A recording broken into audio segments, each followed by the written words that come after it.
Hey everybody, it's John from the Hustle Daily Show. Before we get into the news today, did you know that HubSpot launched an AI chatbot that helps you build awesome campaigns at scale with just a few prompts? It's called Campaign Assistant, and it's a totally free-to-use AI tool that will transform the way that you build marketing campaigns at scale. And the best part? It works seamlessly with all of HubSpot's marketing and sales tools to scale your output across email, social, and more. So AI your way into the most effective campaigns yet at HubSpot.com/campaign-assistant.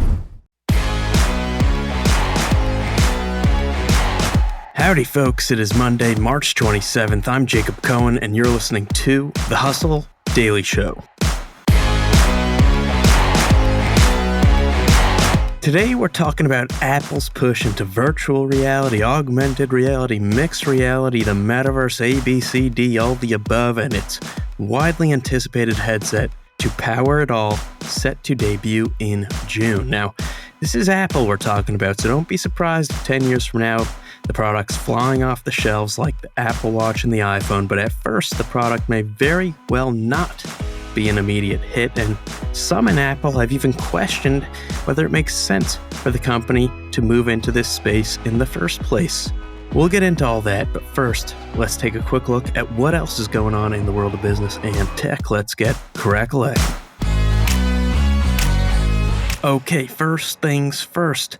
John Wick Chapter 4 knockdown, shot down, punch through, body slam the box office competition this past weekend in its first weekend in theaters, notching $73.5 million in its U.S. debut. For comparison, the original John Wick opened to $14 million in 2014. John Wick Chapter 2 opened to $30.4 million in 2017. Chapter 3 opened to $56.8 million in 2019, and worldwide Chapter 4 brought in $137.5 million on a more than $100 million budget. So things are looking good on the balance sheet. Meanwhile, Shazam 2 pulled in $9.7 million from more than 4,000 theaters in its second weekend out, down 69% week over week. According to Variety, the DC superhero sequel cost $110 million to produce and $100 million to promote. Oy vey's mir. Moving along from Hollywood, some electric news. One day after projecting a $3 billion loss in its electric vehicles this year, Ford announced its under construction $5.6 billion plant in Tennessee will produce 500,000 electric vehicles a year, starting with a next-gen truck. The idea is that as EV operations scale, costs will drop and profits will hopefully eventually be made. Meanwhile, it's a battery bonanza elsewhere. LG announced a planned $5.5 billion EV battery facility in Arizona. An estimate showed North American battery manufacturing capacity could grow from around 100 gigawatt hours in 2021 to around 1,000 by 2030. Also, we've got some news from the Twitter sphere. Elon Musk told Twitter employees in an email that they'll receive stock awards based on a valuation of around $20 billion, which is less than half of the $44 billion price he paid for the company last year, according to the Wall Street Journal. In said email, Musk told employees how he thinks the company's future is bright and sees a clear but difficult path to a more than $250 billion valuation. Meanwhile, one of the plays he's going to make to help the company get there is by charging users monthly fees and business accounts potentially thousands of dollars a month for verification and special features. Users who received blue checks prior to Musk's takeover, the so-called legacy check marks, will probably lose them starting around April 1st unless they want to pay up. In other news, tobacco's back, says Marlboro maker Altria, which promised investors it'll lean on smoke-free projects like vapes and nicotine pouches to double revenue from U.S. smoke-free products to $5 billion by 2028. Also, a new Utah law will require social media platforms to get parental consent before minors can create accounts and implement a curfew for users under 18. Also, remote work is an increasingly remote possibility for American workers, according to new Labor Department data. 72.5% of business establishments in the U.S. had little to no remote work done in 2022, up from 60% in 2021 and close to the 76.7% pre-pandemic figure. And last but not least, Hoop, that's spelled H-U-U-P-E, pronounced hoop like basketball hoop or alley-oop, raised $11 million for its smart basketball hoop that plays training videos, records data about baskets made or not, and offers tips for players. Think Peloton, but basketball hoop. Maybe sounds a little gimmicky, but honestly pretty cool. Would love to try it out. If someone wants to lend me around $5,000, which is the price for the smaller sized option, plus the $30 a month subscription cost. All right, let's talk about Apple. Okay, so the path to unveil augmented or virtual reality products that have wide global appeal and application has been far from easy, let alone successful, right? From Google Glass to Microsoft HoloLens to Meta Quest Pro. These products sure are cool, but they've all either shut down or struggled commercially. Meta has spent billions on its headset and has sold some 20 million units, but data suggests many of the users, their headsets are just gathering dust not so long after purchased. And the headset category generally saw sales decline 12% last year to $1.1 billion, according to NPD Group.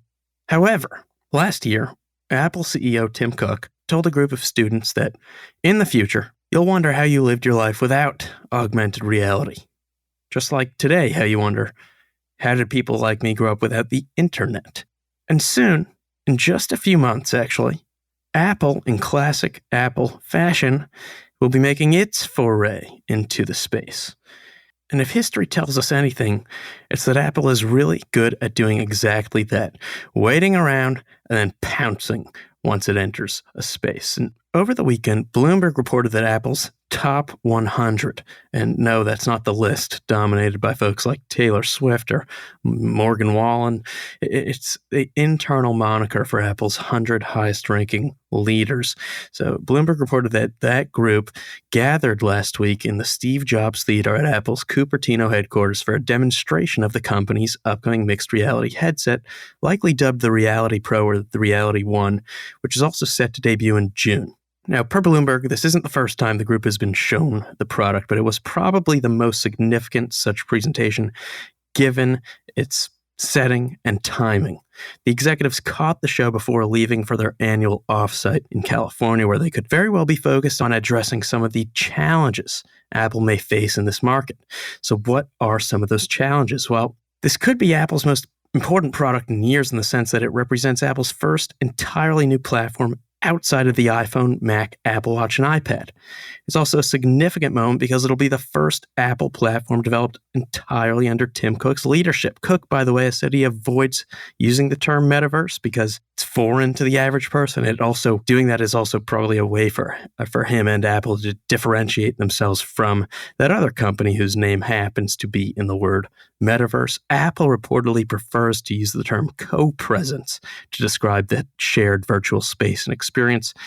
Now, Apple has seen its market cap skyrocket under Cook's leadership from around $350 billion in 2011 to around a little less than $2.5 trillion today. At the same time, though, Cook has built somewhat of a name for himself as the guy who may be one of the best operators in tech, who could take any great product and sell the living daylights out of it, but not so much as an inventor or innovator of new ideas and pushing new boundaries.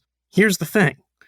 When it comes to many of Apple's products over the years, Apple hasn't really had to convince people of the utility of the product category, right? They just had to show people why their products were better than everyone else's. But when it comes to the mixed reality headset, most people out there still don't see the everyday use case in their own lives. And then when you consider the practical hurdles of this headset, that it's going to cost around $3,000 at first, that it probably won't have many applications or much media content at the start, that it'll require an external battery pack that you put on your hip, you can see how it could be hard to sell this widely upon release for a company that's used to selling hundreds of millions of iPhones a year. So some of these features, in addition to just doubts about the product's utility in a relatively unproven market, are challenges that current and former employees even are deeply concerned about, according to the New York Times.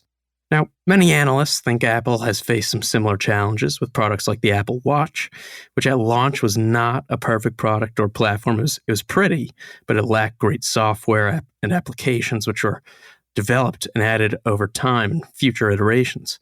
Now, for the headset, Apple's probably hoping for something similar, analysts say.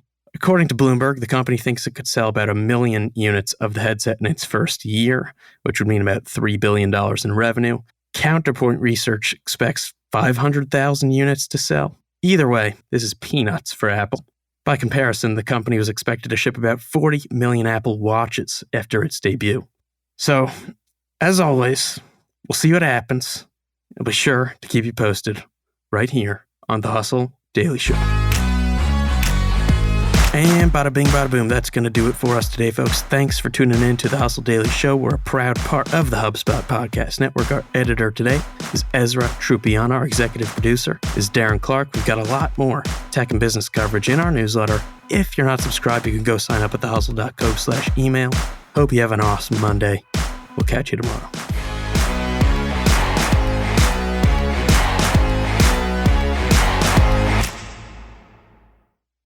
Hey guys, if you listen to the Hustle Daily Show on Google Podcasts, we want to let you know that the option will no longer be available pretty soon. Google is sunsetting its podcast app sometime in early 2024 in favor of YouTube Music, and we want to give you a heads up before it's too late, since that time's almost here. The Hustle Daily Show is available everywhere and anywhere that you listen to podcasts, like Apple Podcasts and Spotify. If you're using YouTube Music, we are there as well. If you're an Android fan, there are plenty of apps like Overcast, Pocket Casts, Player FM, and more. So just search for us wherever you decide to listen to your favorite podcasts.